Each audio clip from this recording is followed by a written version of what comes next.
Tommy Robinson challenges Starmer's record on grooming gangs. What he just uncovered is shocking. Welcome to Back Britain Unfold.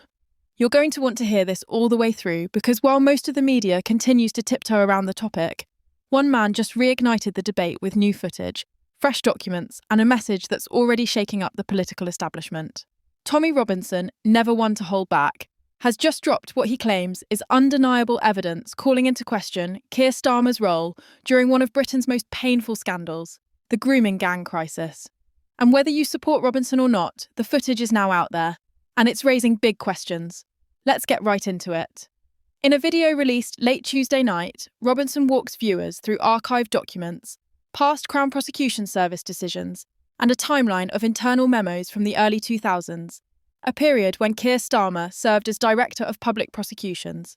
At the heart of Robinson's claim that decisions made under Starmer's leadership contributed to what he calls a culture of hesitation around prosecuting grooming gangs, particularly in cases involving politically sensitive demographics. Now, Robinson doesn't claim that Starmer ordered a cover-up. He's careful with his words, but what he does show are internal guidance notes and emails that suggest prosecutors were advised to handle cases with extra sensitivity to avoid, quote, community tensions. And that phrase, it's what set the internet on fire.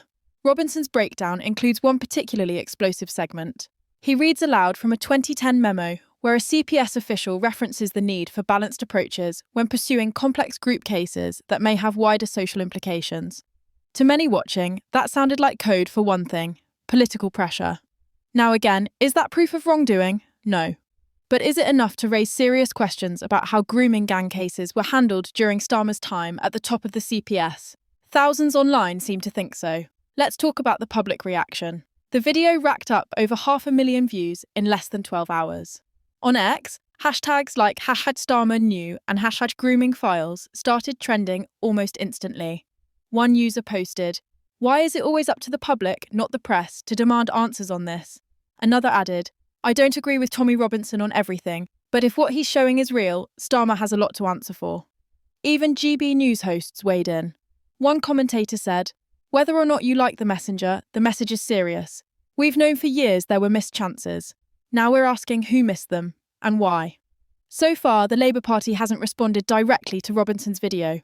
But in past interviews, Starmer has acknowledged that mistakes were made in the handling of grooming cases, both by police and prosecutors. However, he's also pushed back strongly on suggestions that decisions were politically motivated. Back in 2014, he told the BBC, "The failure to act decisively in some of these horrific cases was not about politics. It was about outdated attitudes, poor training, and broken systems. And we've worked hard to change that." Still, critics say that's not good enough. Because if there was any effort, even indirect, to downplay or delay investigations to avoid causing offence or stoking division, then the victims were failed. Full stop. And now, in the middle of a national conversation about accountability, those failures are once again front and centre. This scandal is not new.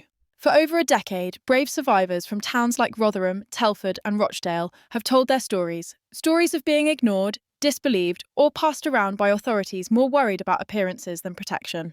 Multiple reports, including the 2014 J report, exposed systemic failures. But what Tommy Robinson is doing now is zeroing in on who was responsible for what decisions and when. And his main question is simple.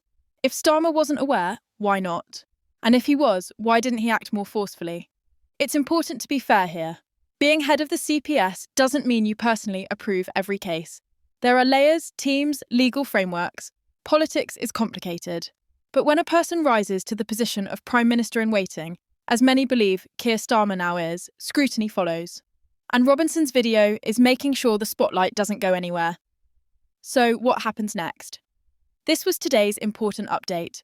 We want to make it clear that our videos do not contain any kind of misinformation. Our only goal is to deliver true and verified news from across the UK, right here on Britain Unfold. If you enjoyed the video, please like, share your thoughts in the comments, and don't forget to subscribe to the Britain Unfold channel. Thank you.